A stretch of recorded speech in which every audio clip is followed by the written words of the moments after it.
საქართველოს მართლმადიდებელი ეკლესია 7 თებერვალს წმინდა მღვდელმთავარი გაბრიელის ხსენების დღეს აღნიშნავს.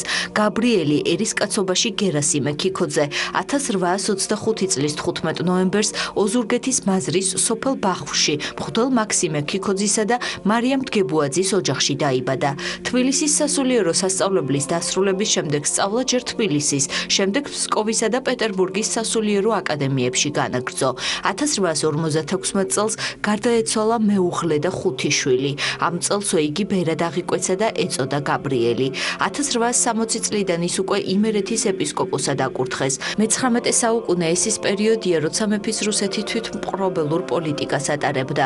ამ დროს ეპისკოპოსი გაბრიელი აქტიურად ებრძოდა რუსიფიკატორულ პოლიტიკას განათლების დარგში, ასევე წინაღუდგა იანოვსკი ლევიცკის მუნჯური მეთოდით სწავლებას, რომლის მიზანი იყო ქართული ენის განდევნა სკოლებიდან. აღსანიშნავია მისი ღვაწლი ქართველი ხალხის ეროვნული ღირსების დაცვის საქმეში. გაბრიელი განსაკუთრებულ მზრუნველობას იჩენდა ხალხის სწავლა-განათლებისადმი არა მარტო სასულიერო, არამედ საერო კუთხითაც. მისი თაოსნობით დასავლეთ საქართველოში ასობით სამრევლო სკოლა და მრავალი ბიბლიოთეკა გაიხსნა. დაარსდა ქუთაისის ქალთა სასწავლებელი და სასულიერო სემინარია. ამ სემინარიის გამო უამრავი უსიამოვნება გადაიტანა კიდეც. მისი შემწეობით მრავალმა ღარიბმა მოსწავლემ შეძლო განათლების მიღება როგორც საქართველოში, ასევე უცხოეთშიც. მართალი სიტყვის ოსტატს მხოლოდ სამშობლოში არ იცნობდნენ. კიევის უნივერსიტეტის უცხოელმა სტუდენტებმა არაფერი იცოდნენ საქართველოზე, გარდა იმისა, რომ ის იყო სამშობლო გაბრიელ ეპისკოპოსისა, რომლის ქადაგებებიც ნათარგმნია ბულგარულ ენაზე. ასევე ბრიტანეთის ბიბლიური საზოგადოების მიერ ინგლისურ ენაზე გამოცემულია მისი ქადაგებანი. საინტერესოა, რომ წმინდა გაბრიელის ქადაგებები უფრო ადრე ითარგმნა ინგლისურად, ვიდრე ვეფხისტყაოსანი. ეს იყო პირველი ქართული ვრცელი ტექსტი, რომელიც ინგლისურად ითარგმნა. მისივე მეცნიერულ ერუდიციაზე მეტყველებს გახმაურებული ნაშრომი ცდისეული ფსიქოლოგიის საფუძვლები, რომელიც რუსულად გამოიცა და მთელს იმპერიაში ფაქტობრივად ფსიქოლოგიის ერთადერთ სახელმძღვანელოდ მიიჩნეოდა. გაბრიელის იმერეთის ეპისკოპოსად კურთხევის 35 წლის შესრულებასთან დაკავშირებით იმ დროს საზეიმო ღონისძიებები დაგეგმილა, თუმცა თავმდაბალი ეპისკოპოსი ყოველგვარი პომპეზურობის წინააღმდეგი იყო. მისი ავადმყოფობის გამო იუბილე არც აღნიშნულა, თუმცა მადლიერმა მამულიშვილებმა და საზოგადო მოღვაწეებმა მისი ღირსებისა და დამსახურების აღსანიშნავად მისავლოცი წერილები გამოაქვეყნეს. მათ შორის იყვნენ წმინდა ილია მართალი ჭავჭავაძე, იაკობ გოგებაშვილი და სხვანი. მალევე 1896 წელს ეპისკოპოსი გაბრიელ ქიქოძე გარდაიცვალა. მისივე ანდერძით პირადი ქონება ქვრივ ობლებსა და ღარიბებს გაუნაწილეს. მღვდელმთავარი გელათში დაკრძალეს. განსაკუთრებული ღვაწლისთვის საქართველოს მართლმადიდებელმა ეკლესიამ ეპისკოპოსი გაბრიელ ქიქოძე წმინდანად შერაცხა.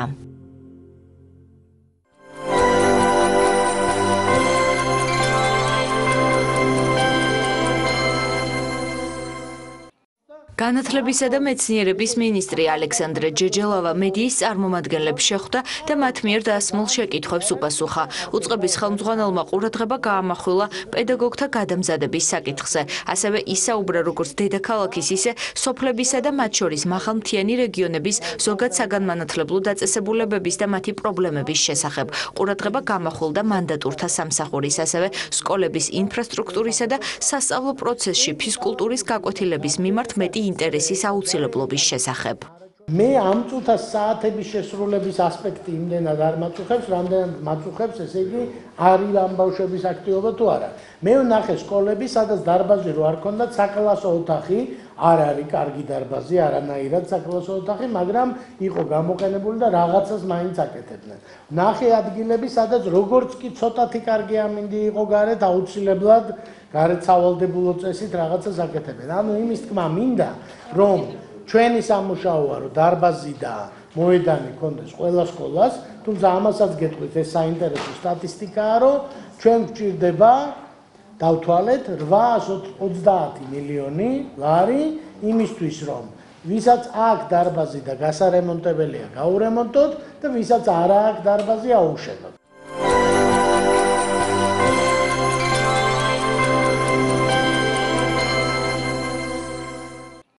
სან-დიეგოს სახელმწიფო უნივერსიტეტი საქართველოში ახალ საბაკალავრო პროგრამას იწყებს.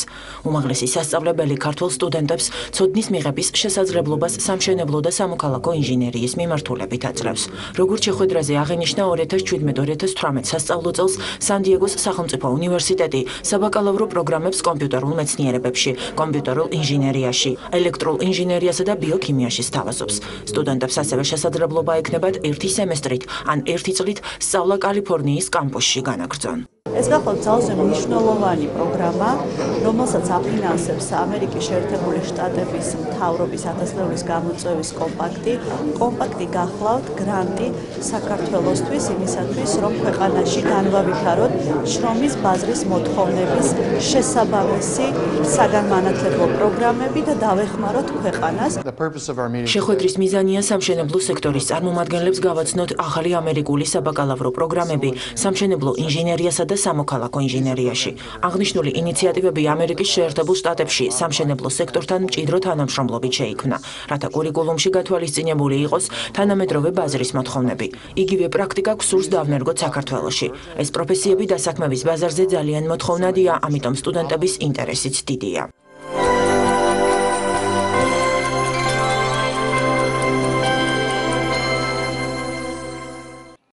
ივანე ჯავახიშვილის სახელობის თბილისის სახელმწიფო უნივერსიტეტსა და კონკურენციის სააგენტოს შორის ურთიერთთანამშრომლობის მემორანდუმი გაფორმდა. შეთანხმებას ხელი გიორგი შარვაშიძემ და ნოდარ ხადურმა მოაწერეს.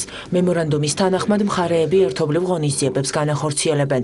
ინიციატივა ხელს შეუწყობს სტუდენტთა პროფესიულ განვითარებასა და კვალიფიციური კადრების მომზადებას. დაწესებულებები სამეცნიერო და შემეცნებითი პროექტების განხორციელებასაც გეგმავენ.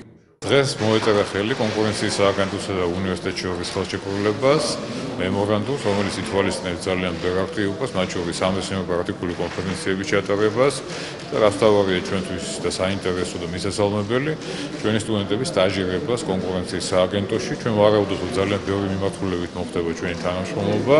ეს არის პირველი ესეთი მემორანდუმი, რომელიც დაედო სახელმწიფო უწყებასთან და ჩვენ ვარაუდობთ, რომ ძალიან მრავალმხრივი საქმიანობა იქნება. ეს არის ორმხრივად სასარგებლო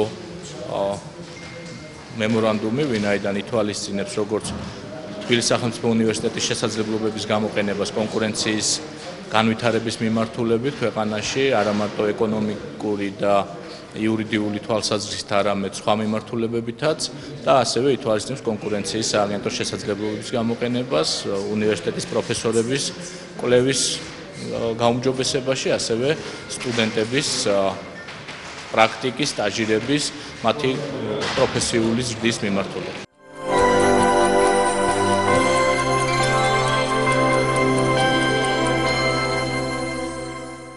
ასოციაციამ საქართველოს მოსამართლეთა ერთობამ იუსტიციის უმაღლესი საბჭოს მარეგულირებელი აქტები შეიმუშავა. აღნიშნული სიახლის წარდგინება სასტუმრო მუზეუმში გაიმართა. როგორც შეხვედრაზე გახდა ცნობილი, ასოციაციის მიერ ორი პროექტი, ორგანული კანონი იუსტიციის უმაღლესი საბჭოს შესახებ და ამავე საბჭოს რეგლამენტი შემუშავდა. საკანონმდებლო აქტები იუსტიციის საბჭოს ორგანიზაციული მოწყობის წესს, მისი საქმიანობის პრინციპებსა და ძირითად მიმართულებებს ითვალისწინებს.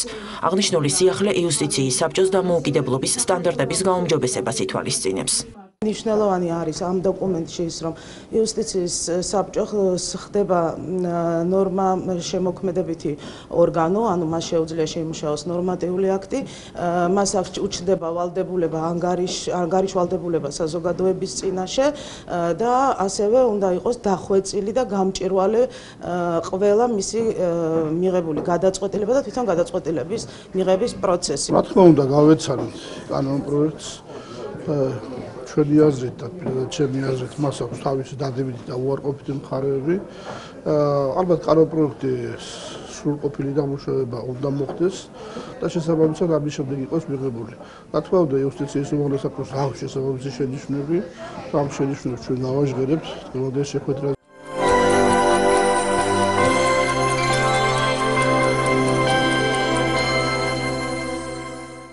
უცნობი სერგო ქობულაძე ამ სახელწოდების წიგნის წარდგინებას კულტურისა და ძეგლთა დაცვის სამინისტრო მომასპინძლა. პროექტის ავტორებმა ერთ კრებულში სერგო ქობულაძის აქამდე უცნობი, გამოუქვეყნებელი ფერწერული და გრაფიკული ნამუშევრები, ასევე მხატვრის თეორიული ნაშრომები, ჩანაწერები და მოგონებები გააერთიანეს. ახალი გამოცემის წარდგინებას კულტურისა და ძეგლთა დაცვის მინისტრი მიხეილ გიორგაძე, იდეის ავტორები, ხელოვნების სხვადასხვა სფეროს წარმომადგენლები, სერგო ქობულაძის ოჯახის წევრები და სხვა მოწვეული სტუმრები დაესწრნენ. 2015 წელს გიორგი ჭუბინაშვილის სახელობის კვლევითმა ცენტრმა სერგო ქობულაძის სახელოსნოში მოიწია მხატვრის მიერ ფართო საზოგადოებისთვის აქამდე უცნობი როგორც დოკუმენტური, ასევე ვიზუალური მასალები, რომლებზეც დაყრდნობითაც უკვე აღნიშნული გამოცემა მომზადდა. აღსანიშნავია, რომ ახლო მომავალში წიგნის მეორე ნაწილის გამოცემაც იგეგმება. ეს გახლავთ წიგნი, რომელშიც შესული არის აქამდე გამოუქვეყნებელი და პრაქტიკულად ფართო საზოგადოებისთვის უცნობი სერგო ქობულაძის გრაფიკული და ფერწერული ნამუშევრები, თეორიული ნაშრომები, ძალიან ბევრი საინტერესო დოკუმენტური მასალა. მინდა დიდი მადლობა გადაუხადო ყველას, ვინც იყო ამ პროექტში ჩართული და დარწმუნებული ვარ, რომ ეს წიგნი ძალიან დიდ ინტერესს გამოიწვევს როგორც პროფესიონალებში, ხელოვნებაცოდნეებში, ასევე ფართო საზოგადოებაში. თითქოს და გასაკვირია რა, როგორ შეიძლება იყოს უცნობი სერგო ქობულაძე, იმიტომ რომ ერთ-ერთი ყველაზე წარმატებული და დიდებული მხატვარია, მაგრამ ის რაც ჩვენ პროექტის მანძილზე ვიხილეთ მის სახელოსნოში ესკიზების სახით შემონახული, ანუ მასალა, რომლითაც ის მიდიოდა იმ საბოლოო ორიგინალებამდე, რომელიც ჩვენთვის არის ცნობილი, სრულიად ახლებურად წარმოგვიდგენდა ბატონ სერგოს როგორც მკვლევარს, როგორც საოცრად დიდ ხატვის ოსტატს და რა თქმა უნდა მასალა აუცილებლად ითხოვდა, რომ გამომზეურებულიყო და ფართო საზოგადოებას ქონოდა საშუალება, რომ თვალი მიედევნებია ამ უდიდესი გენიოსი მხატვრისა.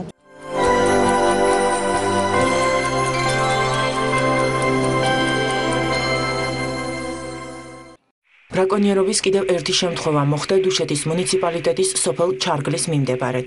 გარემოს დაცვითი ზედამხედველობის დეპარტამენტის თანამშრომლებმა შველზე ნადირობის ფაქტი გამოავლინეს.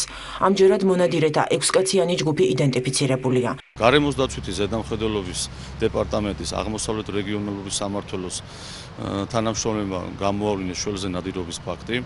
ბრაკონიერები აღიარებენ ჩადენილ დანაშაულს, საქმე შეიცავს სისხლის სამართლის დანაშაულის ნიშნებს. აღნიშნული საქმე გადაეგზავნება შესაბამის ორგანოებს.